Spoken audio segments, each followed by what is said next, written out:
Do'stlar, biz siz bilan Jude Bellinghamga nisbatan adolatsizlik qilyapmiz. Nega deysizmi? Unda videoni oxirigacha tomosha qiling.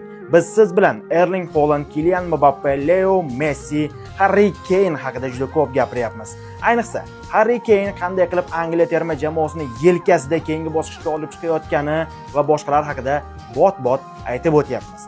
Lekin Jude Bellingham Jahon chempionati birinchi turda Xorvatiyaga qarshi bo'lgan o'yinda Angliya terma jamoasi uchun muhim golni kiritgandi. Birinchi bo'limdan so'ng hisob 2-2 va ikkinchi bo'lim boshidayoq Jude Bellingham hisobni 3-2 qilyapti va qolgan vaqt davomida Angliya mana shu gol evaziga o'yinni nazorat qilyapti. Ana undan keyin guruhdagi so'nggi o'yin 4 ochkosi bor Angliya Panamaga qarshi juda qiynalayotgan bir paytda ikkinchi bo'limda Jude Bellingham yana katta sahnaga chiqdi. 1 gol, 1 assist va Angliya terma jamoasi guruhda 7 ochko to'plagan holda keyingi bosqichga yo'l oldi. Play-offda Kongo Demokratik Respublikasiga qarshi bo'lgan o'yinda Harry Kane hamda zaxiradan maydonga tushgan Anthony Gordonning qahramonligi haqida ham juda ko'p gapirildi. Lekin Jude Bellinghamning Meksika terma jamoasiga qarshi o'yindagi dubli yetarlicha qayd etilmadi.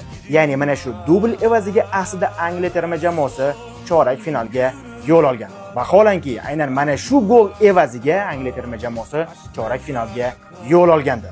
Chorak finalda yelkasida Norvegiyani ko'tarib kelayotgan Erling Haalandga qarshi o'ynagan Angliya terma jamoasi bu o'yinda ham Jude Bellinghamning dubli evaziga aynan yarim finalga yo'l olishga muvaffaq bo'ldi. E'tibor bering, Kylian Mbappe, Erling Haaland, Leo Messi, Harry Kane barchasi hujumchilar va ular to'purarlar ro'yxatida bor. Aynan yarim himoyachi bo'lgan Jude Bellingham 6 gol, 1 assist bilan mana shu hujumchilar orasida ketyapti. Jude Bellingham ayni paytda Jahon chempionati doirasida yetarlicha e'tirof qilinmayotgan va qadrlanmayotgan futbolchi. Shunday emasmi? Videoni mana shu yergacha ko'rgan bo'lsangiz, albatta like bosib, obuna bo'lib qo'yish esdan chiqmasin. Shunda mana shunaqangi qiziqarli videolarni o'tkazib yubormaysiz.